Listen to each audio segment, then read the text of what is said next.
Picture this. You're walking down a street ankle deep in horse manure, dodging puddles of tobacco spit, while the stench of raw sewage fills your lungs. You haven't bathed in 3 weeks, your teeth are rotting in your skull, and tonight you'll sleep in a bed crawling with lice and fleas. Welcome to the real Wild West, partner. Forget everything Hollywood ever told you, because the truth is far more disgusting than any gunfight or bank robbery. What you're about to hear will make you grateful for every modern convenience you've ever taken for granted. The Wild West. Just how bad was it really? Number 1. Filthy streets. Saddle up, partners, because today we're taking a deep dive into the muck and mire of Wild West streets. And I'm not talking about a little bit of dust here. Forget those romanticized Hollywood versions. These thoroughfares were more like obstacle courses filled with filth and danger. Picture yourself trying to navigate streets choked with far more than just tumbleweeds. Horse manure piled high everywhere. Discarded trash littered the ground. Mud so thick it could steal your boots right off your feet.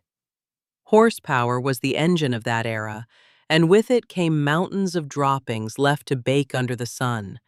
There were no street sweepers back then, folks. Garbage disposal simply meant tossing your waste out the window. This created a festering stew of refuse that attracted vermin and spread disease. And this wasn't unique to just one dusty outpost. It was the reality for nearly every frontier town.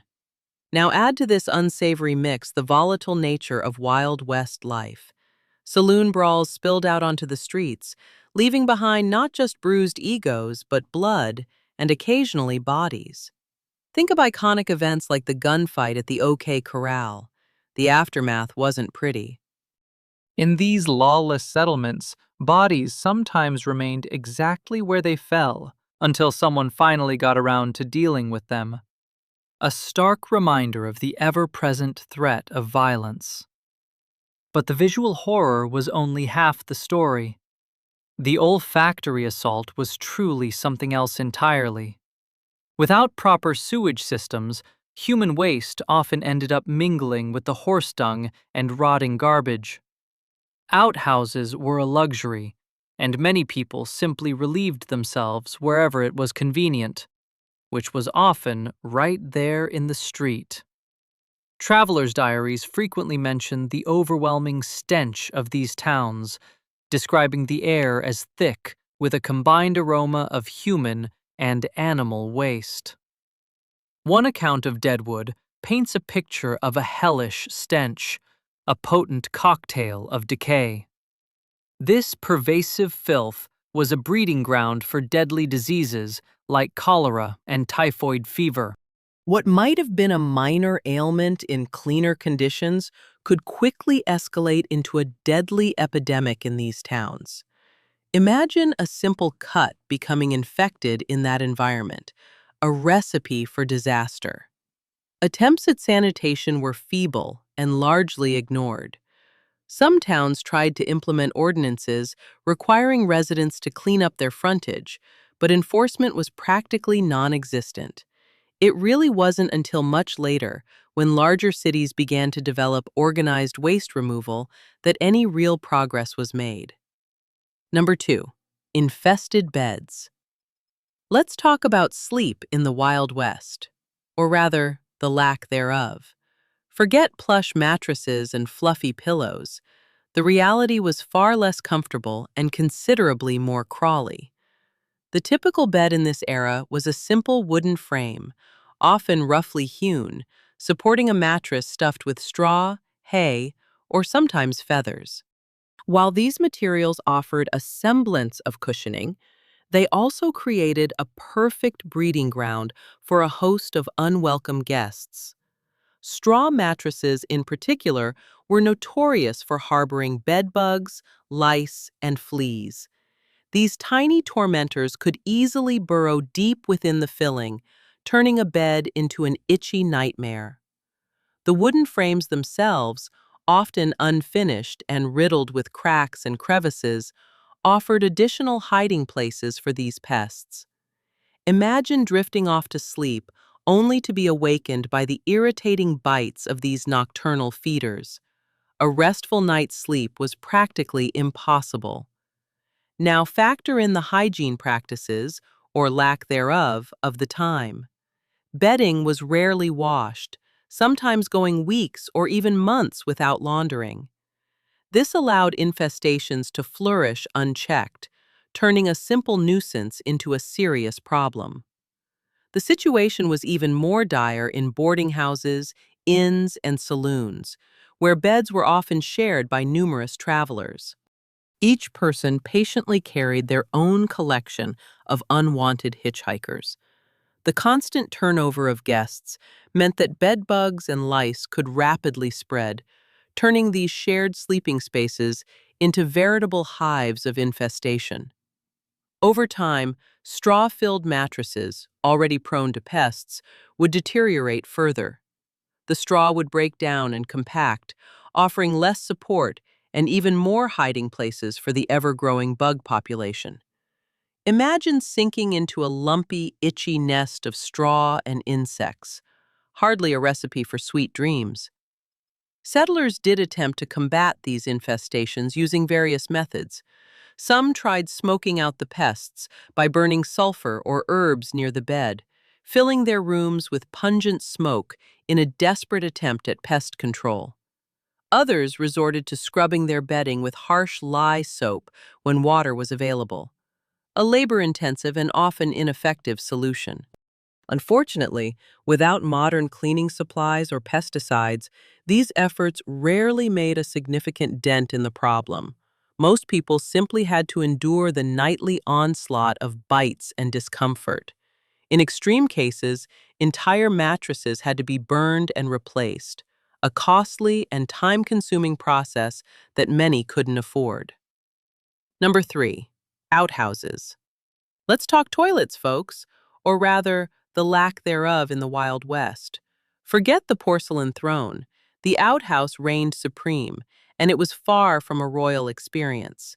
These primitive structures, often little more than a rickety wooden shack perched precariously over a hole in the ground, were a necessary evil for pioneers. Indoor plumbing was a rare luxury in the late 1800s, so answering nature's call meant a trip to the outhouse. These were typically situated a good distance from the main living quarters for obvious olfactory reasons. These small, cramped structures were built from whatever materials were at hand, usually rough-hewn wood, offering minimal protection from the elements. Inside, a dirt floor and a simple hole cut into a wooden plank served as the facilities. The hole led to a pit beneath, ranging from a few feet to several feet deep, where waste accumulated until it reached capacity or became unbearable. Emptying the pit was a dreaded chore, often involving digging a new hole nearby and relocating the entire outhouse, leaving the old pit to decompose slowly. Some pioneers simply filled the old pit with dirt and abandoned the site altogether. Privacy was also a luxury the outhouse didn't offer. Many featured crescent moon or star-shaped cutouts in the door, ostensibly for light and ventilation, but these also clearly signaled when the outhouse was occupied. These design elements, often romanticized today, were purely functional, not aesthetic. The crescent moon often symbolized a women's outhouse, while a star indicated one for men. But the discomfort was the least of the outhouse's problems. The waste-filled pit was a breeding ground for disease, attracting flies and other pests that readily spread bacteria. Outhouses were a major contributor to outbreaks of diseases like cholera and typhoid fever, which thrived in these unsanitary conditions. The stench alone was enough to turn stomachs, but the real danger lay in the unseen pathogens lurking within. Winter brought its own set of challenges. Imagine braving sub-freezing temperatures to visit a flimsy wooden outhouse, offering little protection from the biting wind. Some settlers used chamber pots indoors during the coldest months to avoid this frigid ordeal. But emptying those presented its own set of unpleasantries. Outhouse designs varied depending on the region and available resources. Wealthier settlers might have constructed slightly larger, sturdier structures, while others made do with whatever they could find. But regardless of the construction, the outhouse remained a far cry from hygienic. Number 4. No toilet paper. Let's venture into a rather delicate topic: bathroom hygiene in the Wild West, specifically the absence of something we take for granted today: toilet paper. Before the late 1800s, toilet paper as we know it was simply not available, especially on the frontier. So, what did pioneers use? Let's just say they got creative. One of the most common alternatives was the humble corn cob. Yes, after serving its primary purpose as a food source, the leftover cob became a surprisingly effective, if somewhat rough, hygiene tool. Readily available and disposable, it was a practical choice for settlers. Another popular option was paper. Not the soft, plush kind we're accustomed to, but pages torn from old catalogs, newspapers, or even books. The Sears Roebuck catalog, first published in 1888, became a multi-purpose staple in many outhouses, serving both shopping and hygienic needs. While it might seem odd to us, in a time when resources were scarce, repurposing was a way of life. Nature also provided alternatives. Broad leaves, particularly from plants like mullein with its soft, fuzzy texture, were a common choice, earning it the nickname cowboy toilet paper. However, this required careful selection, as using the wrong leaf, like poison ivy, could have some rather unpleasant consequences. Those living near water sources sometimes used moss, a softer and more absorbent option. But moss wasn't always readily available, especially in the drier regions of the West. In more desperate times, settlers might resort to using rags made from old clothing, which were then washed and reused, a testament to their resourcefulness in challenging circumstances. Number 5. Dental horrors. Let's delve into a truly cringeworthy aspect of Wild West life: dental care, or rather the terrifying lack thereof. Forget gleaming smiles and minty fresh breath. Dental hygiene in this era was more akin to a horror story. Without modern tools or knowledge, maintaining healthy teeth was a battle most pioneers simply couldn't win. The concept of daily brushing was practically unheard of. Toothbrushes and toothpaste were luxuries few could afford, so settlers relied on rudimentary methods, or, more often, neglected their teeth entirely. Some used rags dipped in salt or baking soda to scrub their teeth. While baking soda offered some abrasive cleaning, it did little to prevent plaque or cavities. Salt, primarily used for its antiseptic properties, was mixed with water to create a mouthwash, a feeble attempt to ward off infection. These methods were far from effective, and dental problems were rampant. Toothbrushes, when available, were typically handmade with bristles fashioned from animal hair. These were rare and primarily found in wealthier households. Most settlers made do with chewed sticks, similar to those used in ancient times. Sticks from trees like birch or willow were frayed at one end to create a makeshift brush, a far cry from the modern toothbrush. Dental emergencies were a grim affair. Toothaches, a common ailment due to poor hygiene, were often treated with whiskey or herbal remedies to numb the pain. But when the pain became unbearable, only one option remained: extraction. Extractions in the Wild West were brutal. Barbers often doubled as dentists, wielding crude tools and offering no anesthesia. A shot of whiskey was the only pain relief offered before the offending tooth was yanked out with pliers or other makeshift instruments. Historical accounts reveal that many people dreaded extraction so intensely that they endured agonizing toothaches for as long as humanly possible. Some semblance of advanced care existed in the form of traveling dentists. These itinerant practitioners, equipped with slightly better tools and knowledge, visited towns periodically, offering services like drilling and filling cavities. However, Their visits were infrequent and their services expensive, placing them beyond the reach of most settlers. The dire state of dental care had far-reaching consequences. Infections from untreated cavities could spread, leading to serious complications and even death in extreme cases. This wasn't just a matter of discomfort, it was a serious health threat. Number 6, spitting. Hold your noses, folks, because we're diving into a truly disgusting habit of the Wild West, spitting. And I'm not talking about a discreet little spittle. This was a full-blown, tobacco-fueled deluge that turned public spaces into health hazards. By the late 1800s, spitting, particularly tobacco juice, had reached epidemic proportions. Men, especially tobacco chewers, would expectorate freely onto saloon floors, streets, and even inside public buildings. This wasn't just a matter of etiquette, it was a serious health concern. The spit, mingling with dust and sawdust on the floors, created a sticky, bacteria-laden mess that contributed to the spread of diseases like tuberculosis. The problem became so severe that towns across the West began enacting laws to curb the practice. By the 1890s, cities like Dodge City and Tombstone imposed fines on those caught spitting in public. In 1896, San Francisco introduced a particularly strict ordinance, fining offenders between 25 cents and $5, a hefty sum at the time. This was a desperate attempt to combat the spread of tuberculosis, a deadly disease rampant in these unsanitary environments. Some towns took enforcement seriously, with fines and even jail time for repeat offenders.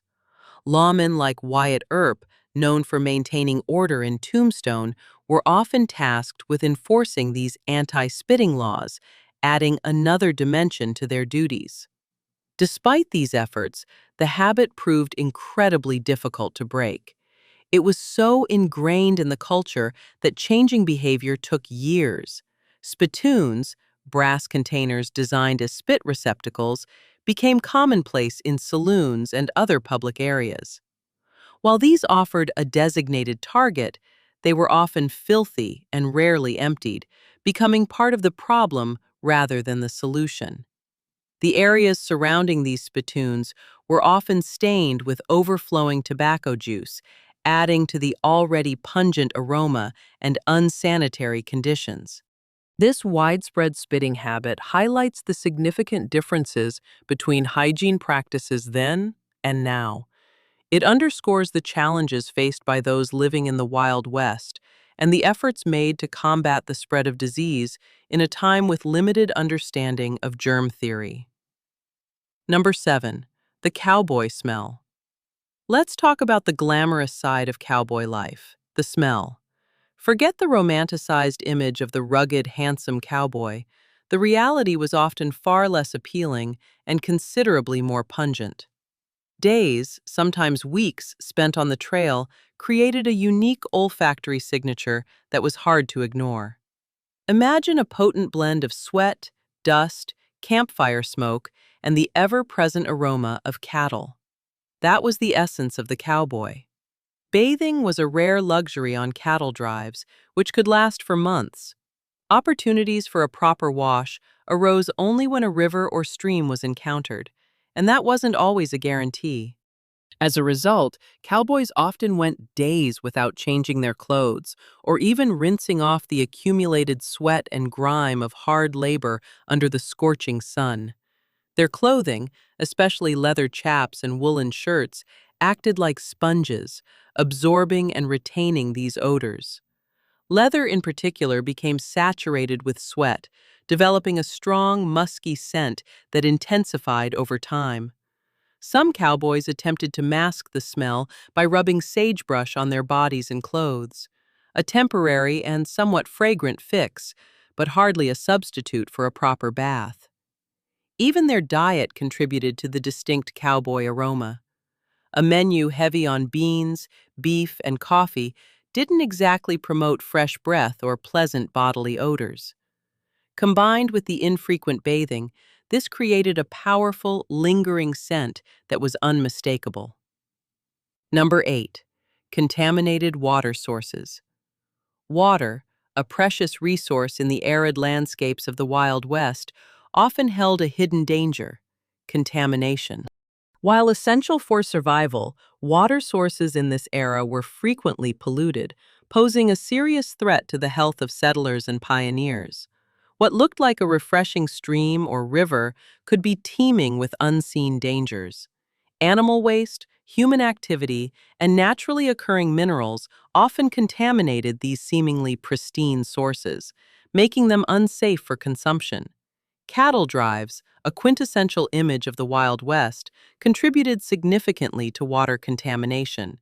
Thousands of cattle traversing rivers and streams left behind a trail of waste that polluted the water, turning a potential source of refreshment into a breeding ground for diseases like dysentery and cholera. Entire communities were sometimes decimated by outbreaks stemming from contaminated water supplies.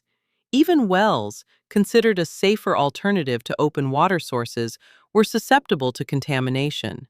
Shallow wells allowed surface pollutants to seep in, and proximity to outhouses or livestock pens further increased the risk.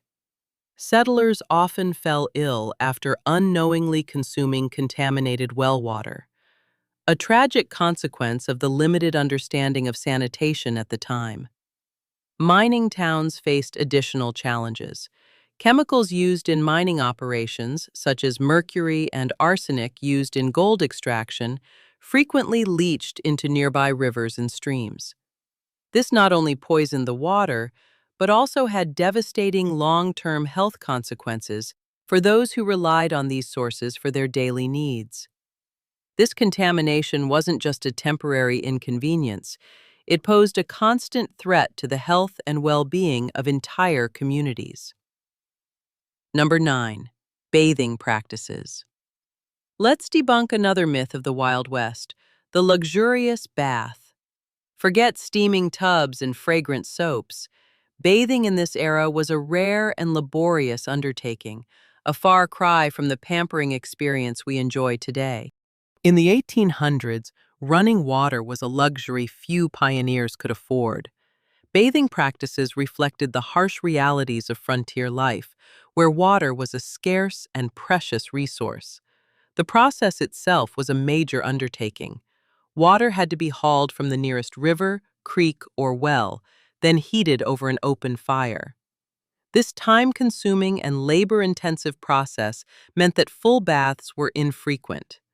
Weeks or even months could pass between proper washes, with settlers relying on quick rinses of the face and hands to maintain a semblance of cleanliness.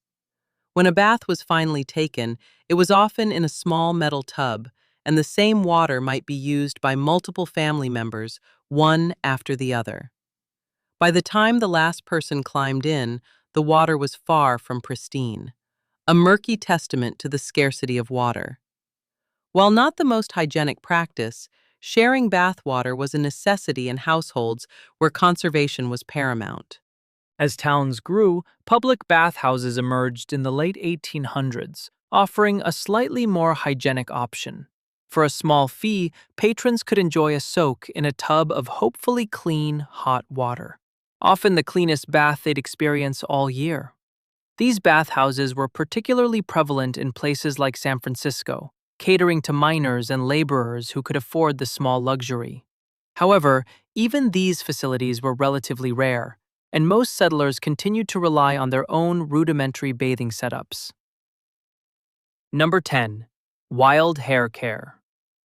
Hair care in the Wild West was, like most things on the frontier, a challenge. Forget fancy shampoos and conditioners. Maintaining even basic hair hygiene required ingenuity and resilience. Limited access to clean water and store-bought products meant that settlers had to improvise, using whatever resources they could find. For both men and women, the daily hair care routine often began with simple tools: combs fashioned from animal bones or wood. These were used not only for detangling, but also, more importantly, for removing lice. a persistent problem in the dusty and unsanitary conditions. Lice infestations were so common that some people, particularly during the hot summer months, resorted to shaving their heads entirely.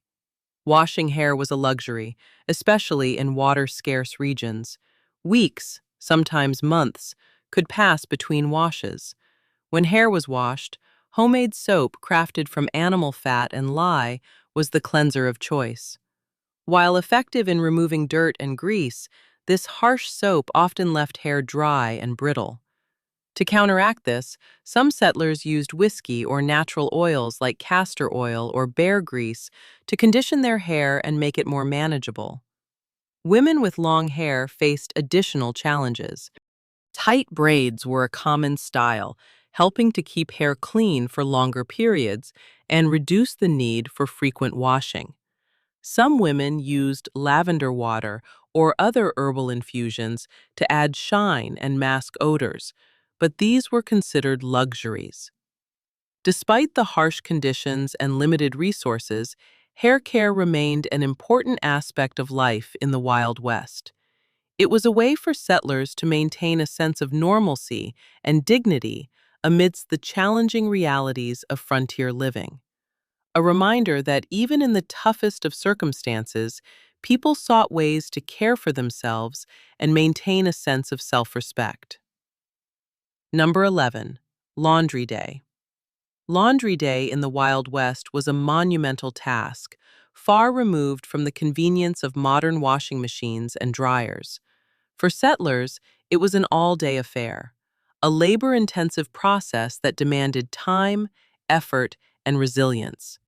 Every step, from gathering water to drying clothes, was done manually, making laundry one of the most dreaded chores on the frontier. Water, the essential ingredient, was often difficult to obtain. Settlers hauled water from wells, rivers, or streams, often muddy or debris-filled, back to their homes. In arid regions, laundry became an infrequent event, sometimes occurring only once a month. Imagine wearing the same clothes for weeks in the dust and heat.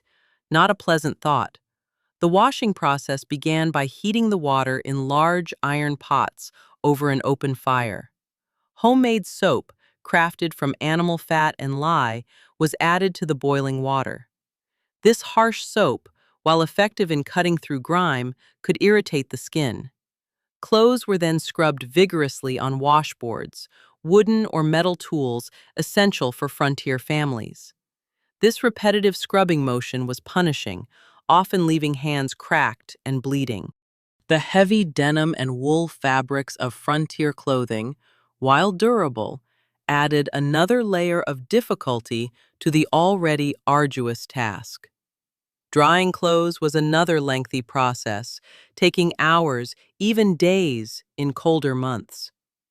The dry, dusty climate of the West often left clothes stiff and rough, another discomfort settlers had to endure. Chinese immigrants played a vital role in the laundry business, particularly in boom towns and mining camps. They established small laundries, offering services to miners, cowboys, and other laborers who couldn't afford to dedicate an entire day to washing clothes. This provided a valuable service and also allowed Chinese immigrants to carve out a niche in the frontier economy. Number 12. Communal towels. Let's talk about hygiene in the Wild West, or rather, the frequent lack thereof. One particularly unsettling practice was the use of communal towels. Imagine drying your face with a towel already used by countless others. That was the reality for many on the frontier. These shared towels were a common sight in saloons, boarding houses, and even some private homes. They'd hang on a rack or nail, accumulating grime throughout the day. A testament to the practicalities of frontier life, often outweighing concerns about cleanliness. Arizona historian Marshall Trimble, writing in True West magazine, describes how patrons would eat from the same plate, drink from the same cup, and then share the same towel to wipe the beer from their mustaches at the bar. This shared towel epitomized the communal, albeit unsanitary, nature of life in these establishments. With water scarce and laundry a major undertaking, towels were not washed frequently. Consequently, they became breeding grounds for bacteria, spreading everything from minor colds to more serious infections. In some establishments, these towels were used until they reached a state of utter filth before finally being replaced. This practice, while seemingly repulsive to us today, highlights the different hygiene standards of the time and the challenges posed by limited resources. Number 13. Sawdust in saloons. Let's step into a typical Wild West saloon, a place of grit, grime, and yes, sawdust. Forget the romanticized Hollywood depictions. The reality was far less glamorous and considerably more pungent. Upon entering, you'd be greeted by the aroma of whiskey, tobacco, and something else, sawdust. While seemingly an odd choice for floor covering, it served a practical purpose in these often rowdy establishments. The sawdust acted like a giant sponge, soaking up spilled drinks, blood, and other less savory messes that accumulated throughout the day. Saloon floors were the heart of Wild West social life, where cowboys, miners, outlaws, and other colorful characters gathered to drink, gamble, and occasionally settle scores. With so much activity, spills and brawls were commonplace. The sawdust helped absorb these liquid messes and provided some much-needed traction on the otherwise slippery wooden floors. However, this practicality came at a cost. The sawdust, while absorbent, also trapped bacteria and dirt, making the saloon far from sanitary. And it wasn't changed regularly. In many establishments, the sawdust remained on the floor for days, accumulating an increasing amount of filth. This created a breeding ground for germs, compounded by the dirt tracked in from the dusty streets. The resulting mixture of sawdust, dirt, and bodily fluids formed a thick layer of grime that was nearly impossible to clean thoroughly. This less-than-romantic detail offers a more realistic view of Wild West saloons. Number 14. Troubles down below. Let's delve into a delicate but important topic: personal hygiene down below in the Wild West. A time when even the most basic bodily functions presented unique challenges, particularly for women. From 1837 to 1901, women's clothing, with its multiple layers and restrictive designs, made even simple trips to the outhouse a complicated affair. Rose Hicks, in Dusty Old Thing, A Guide to the 70s, published by Great Life Publisher, points out that women in the Old West often wore special pantaloons designed without a crotch. This allowed them to use the toilet by simply hovering over it. A practical, if somewhat precarious, solution to the challenges posed by their attire. Maintaining hygiene down there was another significant hurdle. According to the BBC's Rural Lives, women frequently douched to mitigate unpleasant odors and discomfort, a common practice in the absence of modern hygiene products. Before the invention of sanitary pads in 1888, women relied on natural materials like grass, cotton, rabbit fur, rags, or sheep's wool during their menstrual periods. Rainey Harites from St. Louis University notes that tampons didn't become available until 1931, further highlighting the challenges women faced. Men also faced their own set of hygienic concerns. By 1894, advertisements from dubious doctors like Dr. Otterberg of Salt Lake City preyed on men's anxieties, promising cures for various down-there ailments. Catherine Ringer at the University of Wisconsin-Madison explains that many doctors at the time erroneously believed that circumcision was the key to maintaining genital cleanliness and preventing disease. Circumcision was touted as a cure-all for a wide range of conditions, including epilepsy, mental challenges, masturbation, and even syphilis. Some doctors even claimed it could cure hysteria in women, a clear indication of the flawed medical understanding of the time. Number 15, dust everywhere. Not just a light dusting, but a pervasive, all-encompassing presence that permeated every aspect of life on the frontier. The dry climate, coupled with relentless wind, meant dust was a constant companion, coating clothes, skin, and even the interiors of homes. Cleanliness was a constant battle, and often a losing one. Cowboys on cattle drives were intimately familiar with the dust. As they herded vast numbers of cattle across the plains, the animals kicked up enormous clouds of dust that settled on everything and everyone. Cowboys were often covered head to toe in a thick layer of grime, a testament to the dusty conditions they endured. Life in frontier towns offered little respite. Unpaved streets meant that every footstep, every passing wagon, stirred up more dust, which then blew into homes and businesses, settling on every surface. Cleaning was a perpetual and ultimately futile task. Even with daily sweeping, the dust was relentless, finding its way into food, water, and even beds, making life a gritty ordeal. But the dust wasn't just an inconvenience, it posed a serious health hazard. Breathing in dust day after day led to respiratory problems, often referred to as dust lung. Settlers and cowboys alike suffered from chronic coughing and other respiratory ailments, exacerbated by the ever-present dust. This constant exposure took a toll on their health, adding another layer of hardship to life on the frontier. This omnipresent dust of the Wild West adds another layer of realism to our understanding of this era. It reminds us that the romantic image of the cowboy often obscures the harsh realities of life on the frontier, where even something as seemingly simple as breathing could be a challenge. So next time you complain about doing laundry or reaching for the toilet paper, remember the pioneers of the Wild West. Life back then was definitely not a spa day.